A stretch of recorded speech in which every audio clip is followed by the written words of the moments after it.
Chaque jour, Charles et Carole vous présentent la leçon de l'école du sabbat.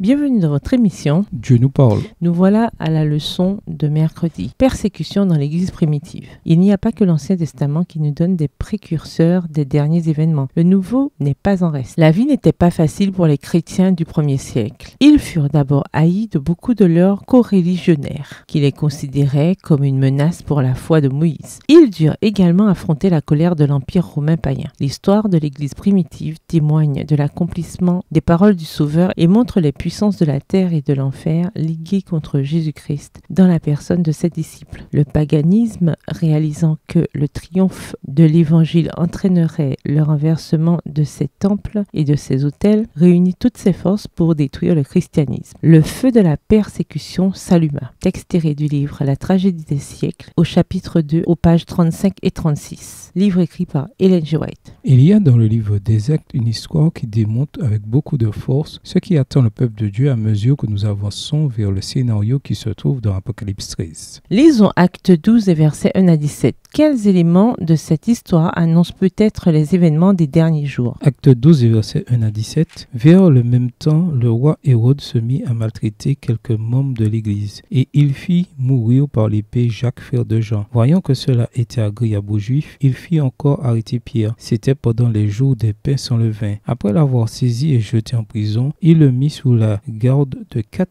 escouades de 4 soldats chacune, avec l'intention de le faire comparaître devant le peuple après la Pâque. Pierre donc était gardé dans la prison, et l'Église ne cessait d'adresser pour lui des prières à Dieu. Verset 6. La nuit qui précéda le jour où Hérode allait le faire comparaître, Pierre, lié de 2 chaînes, dormait entre 2 soldats, et des sentinelles devant la porte gardaient la prison. Et voici un ange du Seigneur survint, et une lumière brilla dans la prison. L'ange réveilla Pierre en le frappant au côté, et en disant « Lève-toi promptement ». Les chaînes tombèrent de ses mains, et l'ange lui dit « Mets ta ceinture et tes sandales ». Et il fit ainsi. L'ange lui dit encore « Enveloppe-toi de ton manteau et suis-moi ». Pierre sortit et le suivit, ne sachant pas que ce qui se faisait par l'ange fut réel, et s'imaginant avoir une vision. Lorsqu'ils eurent passé la première garde, puis la seconde, ils arrivèrent à la porte de fer qui mène à la ville, et qui s'ouvrit d'elle-même devant eux. Ils sortirent et s'avancèrent dans une rue. Aussitôt, l'ange quitta Pierre. Verset 11. Revenu à lui-même, Pierre dit « Je vois maintenant d'une manière certaine que le Seigneur a envoyé son ange et qu'il m'a délivré de la main d'Hérode et de tout ce que le peuple juif attendait. » Après avoir réfléchi, il se dirigea vers la maison de Marie, mère de Jean surnommé Marc, où beaucoup de personnes étaient réunies et priaient. Il frappa à la porte du vestibule et une servante nommée Hérode s'approcha pour écouter. Elle reconnut la voix de Pierre et dans sa joie, au lieu d'ouvrir, elle courut annoncer que Pierre était devant la porte. Ils lui dirent « Tu es folle », mais elle affirma que les choses étaient ainsi. Verset 16. Et ils dirent, c'est son ange. Cependant Pierre continuait à frapper. Ils ouvrirent et furent étonnés de le voir. Pierre, leur ayant de la main fait signe de se taire, leur raconta comment le Seigneur l'avait tiré de la prison, et il dit, annoncez-le à Jacques et aux frères. Puis il sortit et s'en alla dans un autre lieu. Jacques avait été décapité et Pierre serait le suivant. Les chrétiens étaient menacés de mort. L'un des aspects les plus remarquables de cette histoire est peut-être le fait que Pierre dorme pendant cette nuit qui devait être la pire nuit de sa vie. Son sommeil est tellement profond que l'ange a dû le frapper pour le réveiller. Pierre évidemment fut libéré miraculeusement et rejoignit une réunion de croyants qui avaient du mal à croire qu'il avait été véritablement délivré, quand bien même il avait prié pour cela. La Bible dit qu'ils furent stupéfaits de le voir. Combien de fois prions-nous en osant à peine croire que Dieu nous répondra vraiment? Certains croyants furent épargnés, d'autres tués. Tandis que nous approchons de la fin des temps, la même chose arrivera. Même Pierre, bien qu'épargné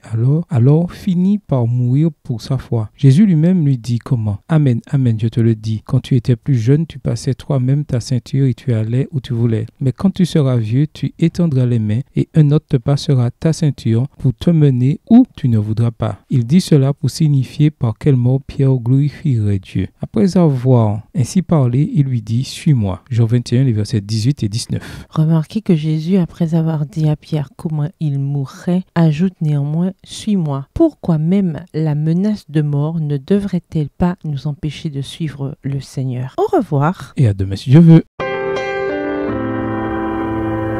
Dieu nous parle.